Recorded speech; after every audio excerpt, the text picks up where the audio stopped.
It is great to be here. Thank you very much for the introduction.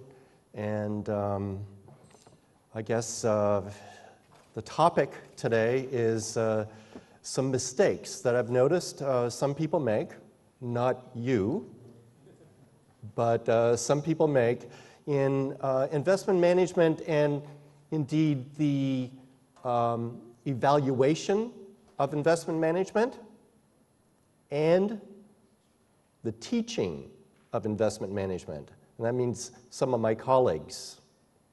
So I'd like to go through a list of things. Some of these things you already know.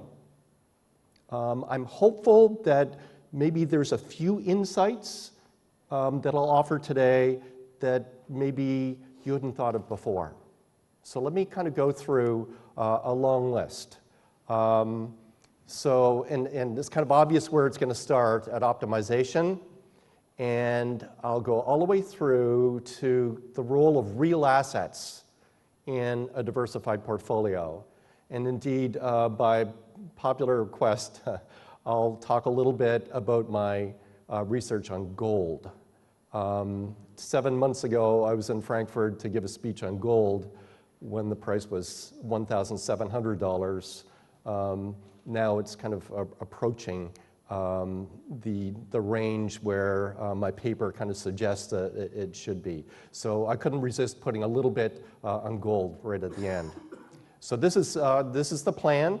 I will go through these topics fairly rapidly. So I start with optimization because it is something that even though we've kind of realized in the practice of management that it's problematic in the usual sense of implementation, it's amazing to me that I still see so many people doing kind of naive implementations of an optimization. And it is definitely the case that I need to blame my academic colleagues also for this, or textbooks in finance basically give cursory treatment to an idea that's been around for 61 years. Okay, so the key thing to realize, and people basically figured this out indirectly, where you change some of the assumptions in a very trivial way. So instead of an asset having an 8% expected return, you change it to 8.1%. And you feed it into a mean variance optimizer, that could lead to a dramatic shift in weights, which seems rather unsatisfactory.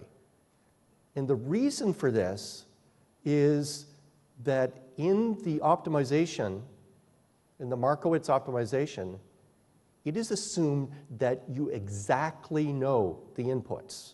There's no uncertainty that expected return is 8.1%. It's not 8.10001, it's 8.1. Okay, so that is a key assumption. That assumption is completely unrealistic. It is incredibly difficult to forecast expected returns in any asset class. Yet this algorithm is working as if you know exactly the expected returns, the variances, and the covariances. So most people have realized that this is a problem, and there's a number of alternatives out there. And I'll talk about some of these alternatives. So one popular thing to do is to bootstrap the frontier, or resample the frontier. And that's very intuitive. Indeed, I have my students do that as an assignment in my investment management course. But, and it's a big but, when you do that, you're averaging a nonlinear function rather than taking a nonlinear function of the averages. That's a mistake. Okay, so when you do this, when you allow for the resampling, you introduce some uncertainty, but you also induce another mistake. So it's a trade-off of mistakes. There's other ways to deal with this, and I've done some research. My paper in quantitative finance in 2010 looks at a Bayesian way to do the optimization, whereby you specify a distribution for the expected return. So instead of a point, you've got a distribution. And that allows for the uncertainty and doesn't make this mistake of averaging nonlinear function. Okay, so the cost of doing it this way, the Bayesian approach, is it's complicated. Not so easy. You can't do this one in Excel. Okay, so people have done other things, like shrinkage has been around for 20 years, and indeed risk parity is another kind of reaction to this problem, in that the risk parity essentially gets rid of the expected return. You don't need it. All you're doing is equally weighting the risks. Or if you do minimum variance, essentially to do minimum variance, you do not need expected returns to do that. It's the same idea. So all of these techniques are out there basically in a reaction to the problems that we encounter with traditional optimization. Okay. Let me talk about risk parity. It's pretty popular, and I do have some views on it. So let me talk about it a little bit. So the first thing I've already mentioned, that it ignores information in expected returns. So basically you're making equal risk allocation. You're not making any sort of call based upon if you think one particular asset class is going to have a higher Sharpe ratio than another. Okay, so it really doesn't use expected returns. It doesn't use correlation either. So you're throwing away information that you might have in correlation. And again, correlation is also difficult to forecast. Right? It moves around. You can be negatively surprised by correlation. So it's somewhat uncertain also. Number 3 issue with risk parity is that it's a fairly arbitrary designation of what I would call the risk buckets. So you have to make a choice. Equity bucket. Or is it domestic equity and international equity? Or is it emerging markets, developed markets, and maybe domestic equity? Fixed income, same thing, credit. There's many different choices that you need to make in implementation of this approach. And if you look at the different risk parity products that are around, you can see a wide range of different implementations. Okay, what I want to really talk about is the risk in the risk parity. Okay, so basically the idea is that we're going to allocate equal amount of risk to different buckets, as I would call them. But you know, it seems sensible, but what is your definition of risk? The usual definition in terms of risk parity is just the volatility, the variance. But is that the right way to go? So in my research, I've challenged that perspective of variance as the measure of risk. And there's 2 reasons to believe that we've got a problem. And indeed, I would call it another mistake. So risk has other dimensions to it. And what I'm going to talk about in a little bit of detail is the higher order risk, in particular the skew risk. Standard risk parity implementation does not take that into account. There's another dimension to risk that I'm not going to talk about, I don't have time to, but I would love to talk about it, and that has to do with uncertainty risk. In that we don't, as I mentioned with the Markowitz optimization, we don't know what the inputs are, and given that source of uncertainty, it makes sense that that is priced and that should be controlled for in your portfolio. But let me talk about the higher order risk because that has been a project of considerable interest to me. So again, let's go back to Markowitz. And this is a direct quote out of his 1952 Journal of Finance paper. On the Journal of Finance, the American Finance Association website, I put up the 3 Nobel Prize-winning papers that the Journal of Finance has published, and this is the first one, 1952. So this is the famous paper where the mean variance frontier is drawn. There is a footnote on page 90 and 91, stretches 2 pages. And it says, and I quote it below, it's kind of in small print here, there are some actuarial fair bets that would be taken if du dm3 is not equal to 0. So du dm3 is utility, the change in utility with respect to skew. So essentially, what Markowitz says is that his technique doesn't apply if investors have a preference for skew. So it's a qualification in his original paper that has largely been ignored in 61 years. So what does this mean? Well, first thing is that there's overwhelming experimental evidence that people like positive skew and dislike negative skew. Okay, so the preference is actually there. There's also overwhelming evidence that asset returns are not normally distributed.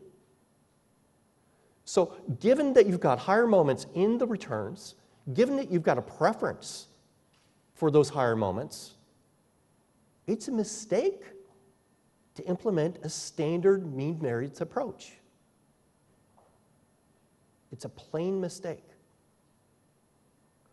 And again, my colleagues, academic colleagues, need to take some responsibility for this because you go through every finance textbook in investments that I know, and it's just the basic mean and variance. This also implies that the capital asset pricing model is wrong, the way that it's implemented. Okay, because that model, basically, the basis of that model is an investor that cares about mean and variance and has no preference for higher order moments.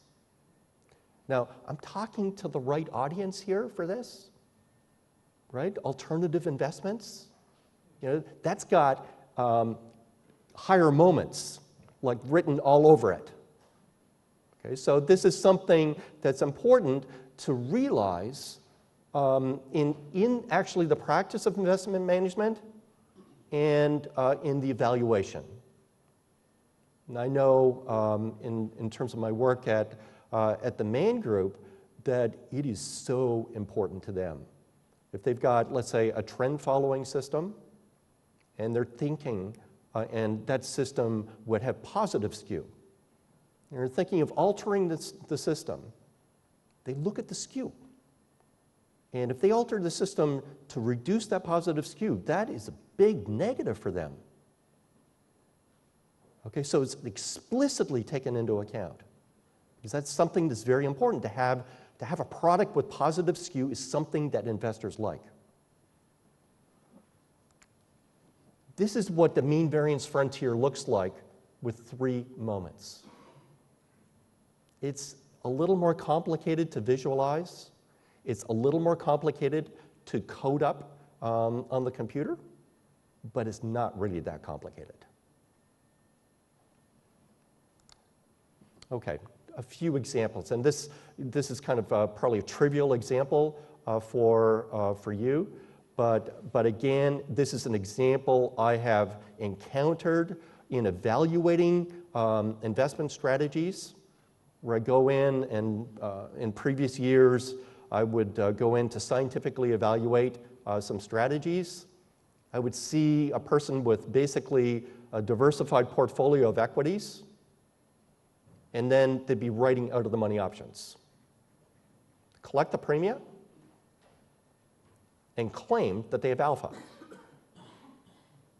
Right? So clear outperformance of competitors or of whatever benchmark. That is not alpha. That is not outperformance. It's a mistake on the part of the investment manager to think that it's alpha, and it's a mistake on part of the investor to be fooled by this. I call this false alpha. Basically, as long as the volatility is low, the fund looks like it outperforms, and actually it does outperform in a trivial sense, that the returns are higher than the benchmark. But if there's a spike in volatility, that fund is going to hugely underperform because it's got written options. That is negative skew. So whatever the alpha is just a simple premium. It's like you're collecting an insurance premium. Not paying it, collecting it. And at some point, you need to deal with the downside. You might not see it in the data, and this is sometimes difficult because you look at the track record, you don't see it. You can go hit a button in Excel to get the skewness. It's not there. Indeed, it might be positively skewed. Who knows? But given knowledge of what the manager is doing, you can see that in an ex-ante context, there's this skew risk. Okay, this is important. You know, I also see this looking at different hedge fund strategies. I recently saw a pitch book for an unnamed firm, and basically what they were trying to sell was a risk parity product. And instead of the traditional equity, fixed income, credit sort of buckets, they had this idea of having 11 alternative buckets. So each one was a hedge fund strategy. And then they call this risk parity. And you know that different hedge fund strategies have different higher moment characteristics. So it's a huge mistake to look at Sharpe ratios of different hedge fund strategies. Some are high, some are low. Well, the ones that are high are usually the ones with the negative skew. The ones that are low are the ones with the positive skew. So you just can't look at the Sharpe ratios. That is a mistake. In this product with 11 different alternative buckets, and to call that risk parity, to me was almost a joke. You know, I handed it to one of my colleagues and said, this is not risk parity, this is risk disparity. How could they sell this? So again, need to be able to be thinking about this all the time. Okay, let me talk about rebalancing a bit, because rebalancing is something that I was very interested in, still am, and published a subsection of my 2006 commodity paper. That subsection, we didn't think was a big deal, but it was called Turning Water into Wine. So the reason that we wrote this section was that there was another commodity paper floating around by a couple of authors from Yale University that were making the claim that commodity portfolio had an expected return that was very similar to equities. So when we took a look at their portfolio construction, we noticed that they were running a portfolio with equal weights across every single commodity, rebalanced every period. So that struck us as, well, I hate to say it's a pretty academic thing to do, because very unlikely any investor would put the same amount of funds into tin as, let's say, crude oil. But there's something else going on here, and it has to do with rebalancing. So here's the scenario in my paper. You've got two assets. these assets have exactly 0 buy and hold return. Exactly 0. And let's assume that they're not perfectly correlated, but they've got exactly 0 buy and hold return. And if you took, let's say, 50 euros at the beginning and put in asset 1, 50 euros in asset 2, and just went away, came back at the end of the investment period, you'd have exactly 100 euros. Exactly. Now, let's try a different strategy.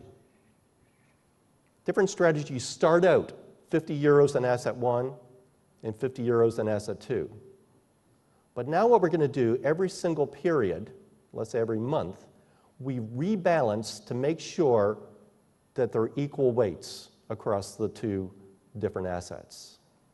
So if one does well and the other doesn't, then you sell a bit of the one that does well and buy into the one that doesn't. Rebalancing. So it turns out if you do that, you get a positive return. Okay, and this is making or turning the water into wine. It's a simple rebalancing strategy. You start out with nothing and you get something. So what is going on? Why would that happen? Okay, well, let's put some more examples here to see what's really happening. I was at a conference, about 8 months ago, where somebody was doing a talk comparing Norway's pension plan to CalPERS. So 2 of the largest pension plans, if you want to think of it that way, in the world. And my numbers are just approximate, but in 2008, Norway's pension plan lost 25%. And at the end of 2008, they rebalanced to keep their targets. So essentially what they did is they bought additional equity and reduced their fixed income. And it turns out in 2009, they made basically everything back. Indeed, I was over in Norway, and they were, congratulating me on my 2006 paper, the turning water into wine, because it partially motivated them to do the rebalancing.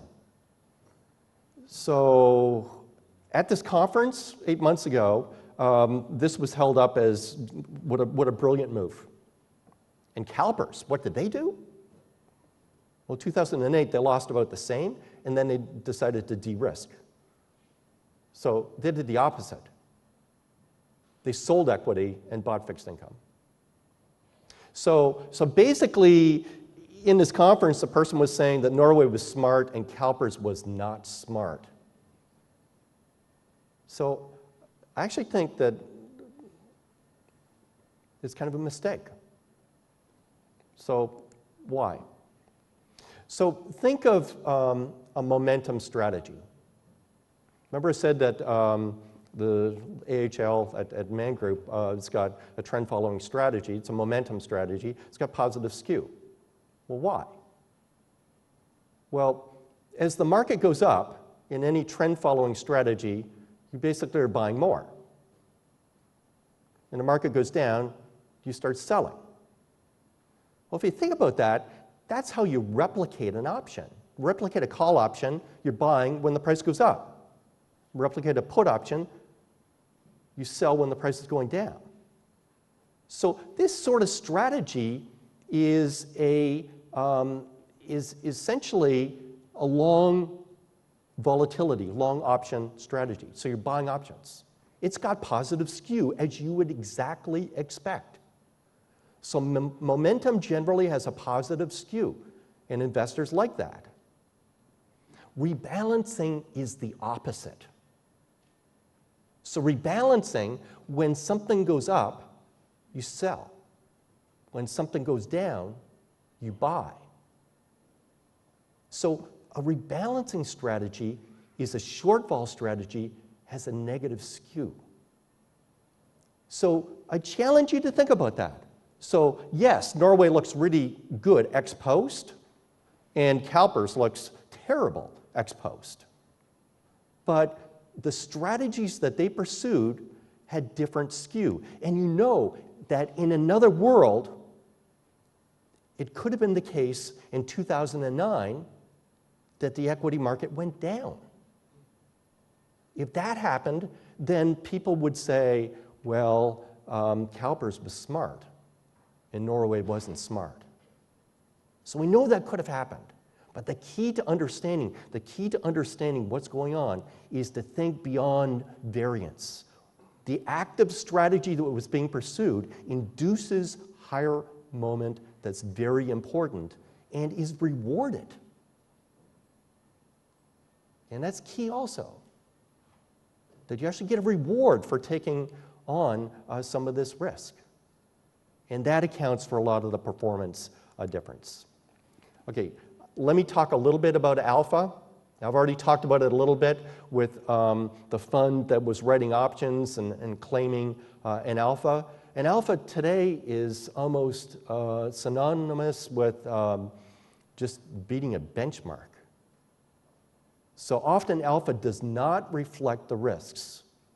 My example with the buy right is a stark example of the mistakes that people make in both claiming alpha and actually believing that it's alpha. This is a simple regression of a popular risk parity fund. And essentially, you regress it on an equity return and a bond return, highly significant, and it turns out that the alpha is 0. Okay, so here's a case where the alpha, initially I'm talking about people claiming an alpha that's a positive alpha, it's real. Well, here's a case where I actually estimate an alpha, it's 0, but is it 0?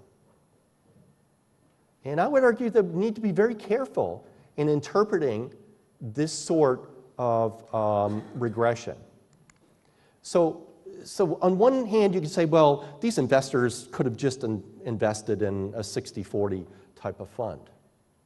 Well, more specifically, if they exactly had the weights in the regression over the evaluation period, then yes, they would have had the same return as the risk parity fund.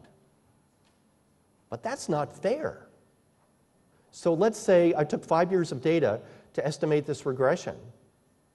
So you would have to know on day 1 what those weights were for the next 5 years, and you need to rebalance to make sure that you exactly hit those regression coefficients. So you show me that regression and show that the alpha is effectively 0. That does not mean to me that the alpha actually is 0. And we know already that a risk parity strategy involves dynamic weighting, in that you change the weights as variance changes. Because you've got a dynamic strategy put against ex post strategy with fixed weights. To me, it's a mistake. It's an apples and oranges comparison. You need to be very careful in evaluating. So there's basically 2 levels of mistakes here. One where the alpha just isn't alpha because it includes other types of risk. And the other mistake is that it doesn't look like there is any alpha when there actually could be. Okay, so let me go on to another kind of related topic here.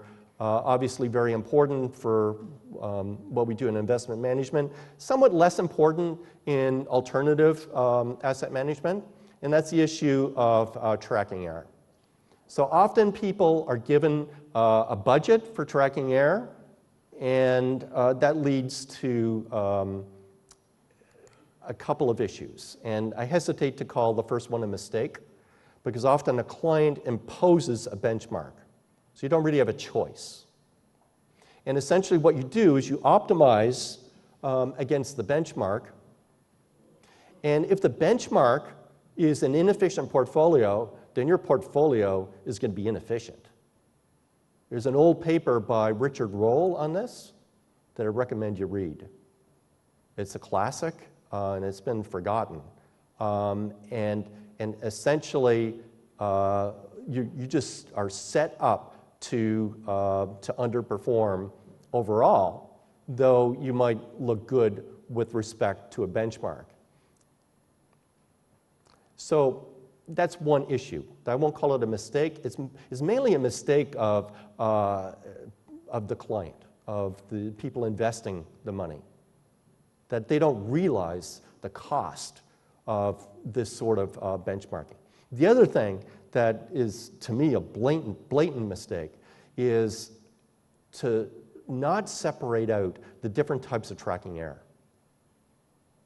So the simple fact is that you can outperform the benchmark, and that leads to tracking error. So you could be in a situation where, ideal situation, where you're consistently beating the benchmark, but you have to turn down the risk because you've exhausted your tracking error budget. And surely the client doesn't want that, but that's exactly what's happening. So tracking error is induced by, by exceeding the benchmark and going below.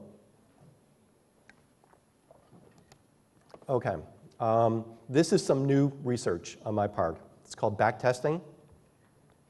And it's routine, and we've done this all the time, that we see a backtest and we don't believe it. So we need to apply a haircut. 50% is kind of the rule of, why not 50, right? That's kind of what you would do as a Bayesian, maybe.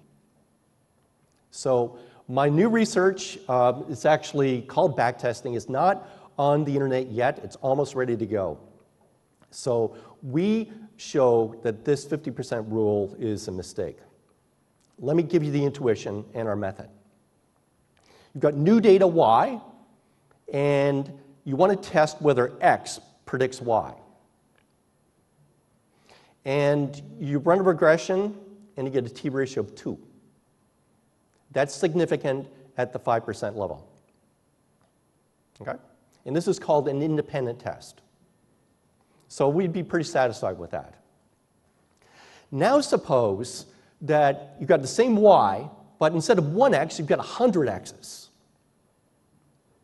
So we find one of those X's has got a t-ratio of 2. We cannot say that that's significant at the 5% level, because just by chance, some of those 100 predictors are going to be significant, by chance. So this is a multiple test, and we do not do a very good job in finance, in academic finance, and indeed in the practice of finance, in kind of recognizing the difference between a multiple test and an independent test. So this is another paper that is available on SSRN right now, where I, with a few of my students, went through and decided, you know, as editor of the Journal of Finance, I got a lot of these papers that looked at a factor to explain the cross-section of expected returns. In the practice of investment management, I've seen many companies propose other factors that try to predict the cross-section of expected returns and quantitative equity strategies. So I decided to count those factors. And we know number one is kind of the beta from the capital asset pricing model. That's number one. Well, it turns out that our count, and actually we just looked at finance journals, 186. So there's at least 186 tests.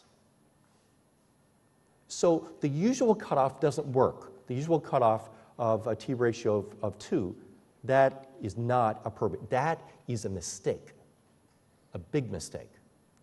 So this graph actually shows the history of all of the factors, and indeed what I do is extrapolate through the next 20 years or so. And you can see that we start with the capital asset pricing model. This is the usual cutoff of 2. And in my paper, I develop a multiple test cutoff, and that's the blue here. And essentially today, for something to be significant at a 5% level, the T ratio needs to be 3.5. So it's considerably above what you would usually look at. Okay, and this is conditioned on the 186 factors that are published. And let me emphasize the word published, because we know that many other factors were tried, didn't work, and it's really hard to publish something that doesn't work. So the number is probably much larger. Okay. So what do we do in terms of the back test? Well, in terms of the back test, is that the gong? That's supposed to be the bell. Okay, well, I'm getting there. So basically what we do, suppose you find a Sharpe ratio in the back test, and suppose the T ratio that is implied by the Sharpe ratio is 3. Okay, usually this is significant at the 0.02, but with the conversion of the ratio, it turns out that the true level is 0.05. So that means that the real T ratio is 2, and you can adjust the Sharpe ratio as a result. So it gives you a formula to adjust the Sharpe ratio. It tells you what the haircut should actually be. So essentially, what we do is we show that it is a mistake to use 50%. So 50% is too high if the Sharpe ratio is high, and it's too low if the Sharpe ratio is marginal. So I say watch for our web app because we're actually developing something where you could feed in all the key parameters and it will tell you what to do. Okay, let me finish off by just talking just a little bit about real assets. And this is a common mistake, where people say something like, I don't want to invest in commodities because they're too risky. It's a mistake on 2 fronts. First, the riskiness of a diversified set of commodities no different than diversified equity portfolio. And given the correlation is relatively low, it's also a mistake because indeed, if your portfolio excludes real assets, then it's riskier. So it's the opposite of what people actually say. I talked about commodities in terms of similar returns for equity strategies, but I just wanted to end off in my last 2 minutes talking a little bit about gold, given that, as I said, I was here a few months ago when gold was $1,700. And I just wanted to update you on that research. So let me just tell you what the mistake is. The mistake is thinking that gold should be in an inflation protect bucket. I see so many institutional investors that have heavy allocation to gold because they believe that it somehow protects them against inflation. And it turns out that it's just not the case. In our paper called The Golden Dilemma, looks at different periods, any reasonable investment period. And the long run for us is, let's say, 20 years, which I think is kind of long run for most investment professionals and investors. And it turns out the gold is just so volatile that you can have a period of 20 years of basically underperforming in inflation. Over the very, very long run, gold is a decent inflation hedge. And indeed, our example shows that it's a good hedge over like 2,000 years. So these are the wages of a Roman centurion that are pretty comparable in gold to a wage of a US captain. So over centuries, gold is a good hedge, but over any reasonable investment horizon, 10, 20 years, our paper shows that gold is very ineffective. It is risky, it is volatile, and it's empirically, looking at the data, it is very difficult to make the case. I will end off with this graph. This is the real price of gold. And over the very long term, as I said, over the very long term, you would expect this, indeed if it's a hedge, for this to be a straight line. And you can see the wild swings. So this is just the nominal price of gold, the spot price divided by US CPI. When I gave my talk in Frankfurt last, we were up here. And gold has had a fairly significant correction, if you want to call it that.